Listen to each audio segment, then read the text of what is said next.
ಏನು ಆಟ ವಿಷಯ ಎಲ್ಲ ಚುನಾವಣೆಗೆ ಹೋಗ್ಬಿಡೋಣ. ಮುಂದೆ ಡಿ.ಕೆ. ಶಿವಕುಮಾರ್ ನೇತೃತ್ವದಲ್ಲಿ ಚುನಾವಣೆ ಮಾಡಿಕೊಂಡು ನಾವೆಲ್ಲ ಒಟ್ಟಿಗೆ ಕೆಲಸ ಮಾಡಿ ಮೆಜಾರಿಟಿ ತಗೊಂಡ್ಬರೋಣ. ಅವಾಗ ಅವರೇ 5 ವರ್ಷ ಮುಖ್ಯಮಂತ್ರಿ ಆಗಲಿ. ಚುನಾವಣೆಗೆ ಹೋಗೋಣ ಅಂತ ಏನಂತ ಅರ್ಥ ಅದು?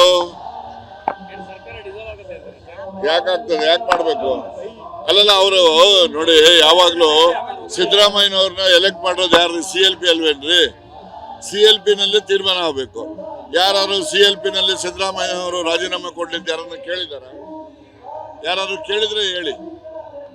ಅದರಿಂದ ಸುಮ್ಮನೆ ಇವೆಲ್ಲ ಏನೋ ನಮಗೆ 30 ತಿಂಗಳು ಆಗಿತ್ತು ಅಂತ ಹೇಳ್ಕೊತಾರೆ.